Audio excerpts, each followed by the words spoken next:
नमस्कार प्यारे भाइयों बहनों और बच्चों। इस समय हम लोग श्रीमद् भगवत गीता का तो अध्ययन कर ही रहे हैं और इस अध्ययन क्रम में हम 15 अध्याय तक पूरा कर लिए हैं और आज अध्याय 16 शुरू करेंगे।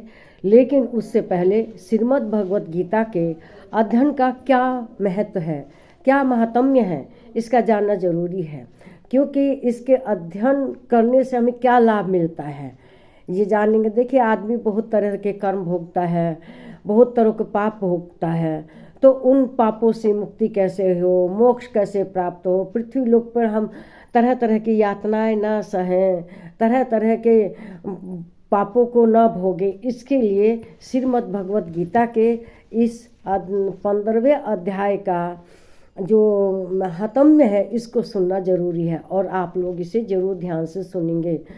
तो श्रीमद् भगवत गीता के 15वें अध्याय का महात्म्य।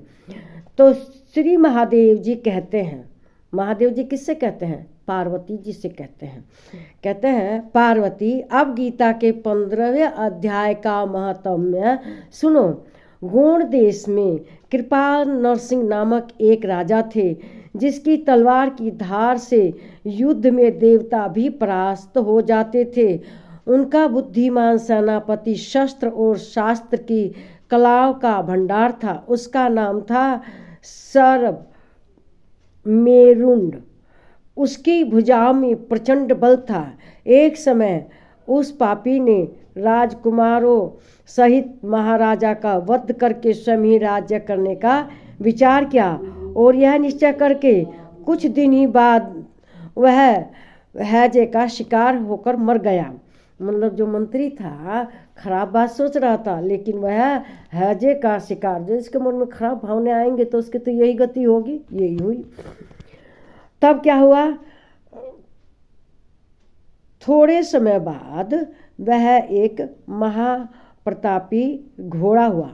उसका पेट सटा हुआ था।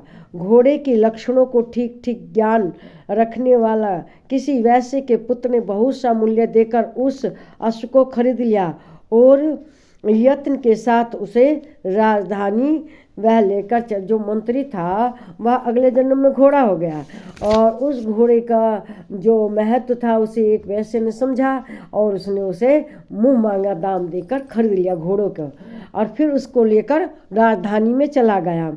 वैश्य कुमार उस अश्व राजा को देने के लिए लाया था उस अश्व को। यद्यपि राजा उस वैश्य कुमार से परिचित थे, तथापि द्वारपाल जाकर उसके आगमन की सूचना दी। द्वारपाल ने, द्वारपाल कौन होता है? रक्षक, जो द्वार पर खड़ा रहता है। देव सिंधु देश से एक उत्तम लक्षणों से संपन्न अश्व, खाना खाने का टाइम हो गया, जिसे जाकर जिस तीनों लोगों का एक रत्न समझकर मैंने बहुत सा मूल्य देकर खरीद लिया है। राजा ने आज्ञा दी, उस अश्व को यहाँ ले आया। वास्तव में वह घोड़ा गुणों में उत्सर्वा, उत्सर्वा जानते हैं? वह उत्सर्वा घोड़ा है किसका? इंद्र का। अच्छा? तो उस इंद्र का वो कहाँ से निकला था? समुद्र में, समुद्र मंथन के समय वो वहाँ से निकला था। तो उत्सर्वा जैसे उसमें गुण थे। किस में? घोड़े में गुण थे। समझ रहे? और राजा ने आज्ञा दी, उस अश्व को यहाँ ले आओ। मतलब वो जो घोड़ा है विशेष गुणों वाला, उस घोड़े को यहाँ पर लेकर आओ। तो वास्तव में घोड़ा गुणों में उच्च सर्वा के समान था, सुंदर रूप का था, मानो घर उतना सुंदर था कि जैसे खाली उसमें सुंदर रूप ही भरा हुआ है। फिर क्या हुआ, उस राजा ने उसे देखा। अश्व का लक्षण जानने वाले आमत्य ने इसकी बड़ी प्रशंसा की। सुनकर राजा अपार आनंद में निमग्न हो गए और उन्होंने वैश्य को मुंह मांगा स्वर्ण देकर तुरंत ही उस अश्व को खरीद लिया। जो वो गुणवान अश्व था उसको खरीद लिया। फिर कुछ दिनों बाद एक समय राजा शिकार खेलने के लिए उत्सुक उसी घोड़े पर चढ़कर वन में गए। महामृगों के पीछे उन्होंने अपना घोड़ा बढ़ाया। पीछे पीछे सब ओर से दौड़कर आते हुए समस्त सैनिकों का साथ छूट गया। वे हिरणों द्वारा आकृष्ट होकर बहुत दूर निकल गए। प्यास ने उन्हें व्याकुल कर दिया। तब वे घोड़े से उतरकर जल की खोज करने लगे।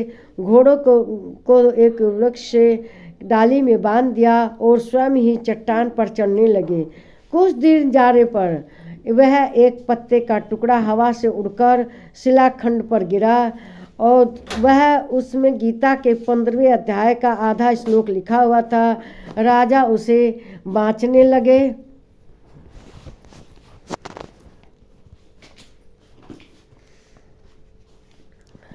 राजा ने जब उसे बाँचा तो गीता के श्लोक को मतलब पढ़ने लगे। उनके मुख से गीता के अक्षर सुनकर घोड़ा तुरंत गिर पड़ा और अस शरीर को त्याग कर तुरंत ही दिव्य विमान में बैठकर स्वर्गलोक चला गया। कौन चला गया दिव्य विमान में बैठकर स्वर्गलोक? घोड़ा चला गया। हाँ। तत्पश्चात राजा ने पहाड़ पर चढ़कर एक उत्तम आश्रम देखा जहाँ नागकेशर, केले, आम और नारियल के वृक्ष लहरा रहे थे। आश्रम के भीतर एक ब्राह्मण बैठे हुए थे जो संसार की वासनाओं से मुक्त थे और राजा ने उन्हें प्रणाम करके वही भक्ति के साथ ब्राह्मण से पूछा, मेरा अश्व तो अभी अभी स्वलोक चला गया, इसमें क्या कारण है? राजा की बात सुनकर त्रिकालदर्शी, मंत्रवेत्ता तथा महारुषों में श्रेष्ठ विष्णु शर्मा नामक ब्राह्मण ने कहा, राजन, पूर्व काल में तुम्हारे घोड़े, तुम्हारे यहाँ जो सरभ मेरुदंड नामक सेनापति था, वह तुम्हें पुत्रों सहित मारकर स्वयं राज्य हड़प लेने को तैयार था। इसी बीच में हैजे का शिकार होकर वह मृत्यु को प्राप्त हो गया।